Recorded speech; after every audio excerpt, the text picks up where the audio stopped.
services. Listen to us during the campaign, and most of you followed the unveiling of our manifesto. We did say that within 100 days,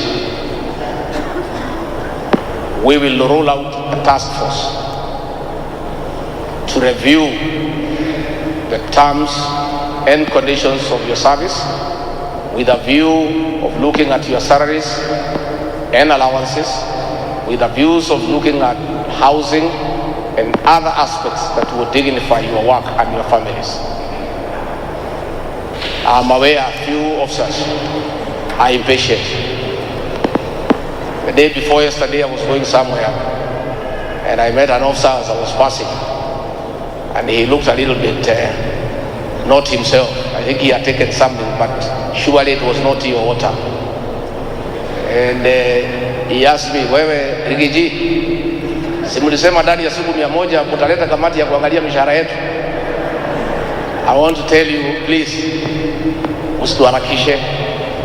Don't count the 100 days from the day we were elected, the 9th of August.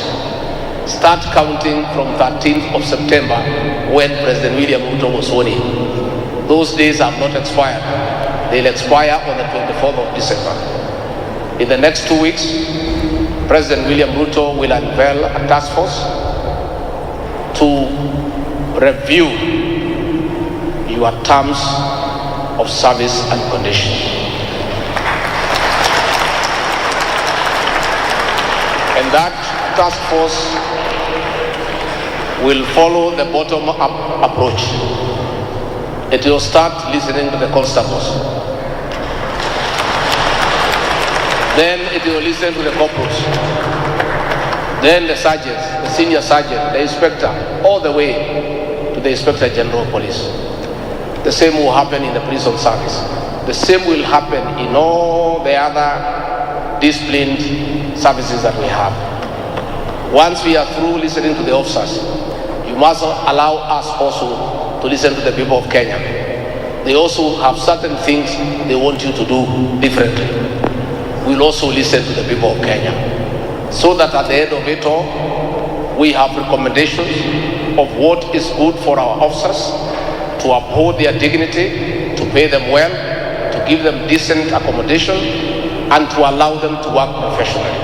At the same time, we'll get the police to follow the recommendations given by the people of Kenya of their expectation of how you should work, because they are the taxpayers and they have a say.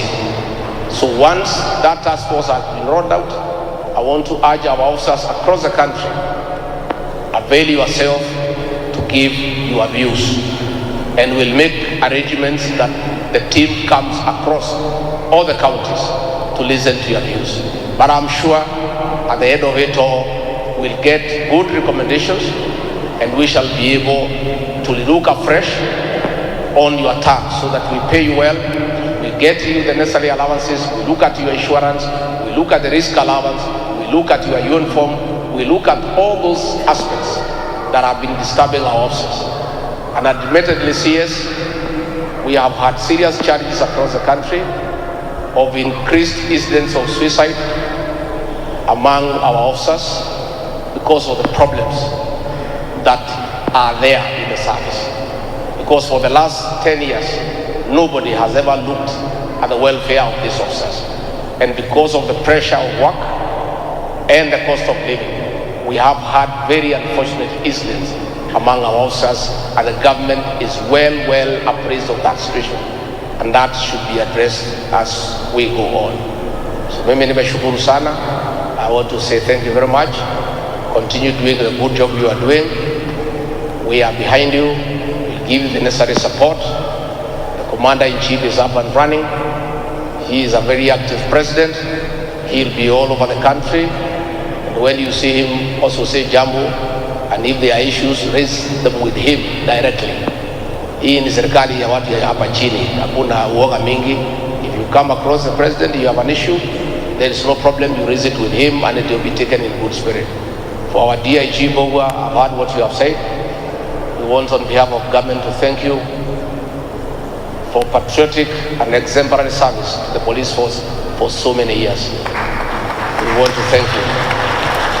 You have really served this country with honor and distinction. You are a senior citizen, and when your time comes, you will be accorded the due dignity and respect that is commensurate to the service you have given to the police service and to the people of Kenya. Asanteni sana na Mungu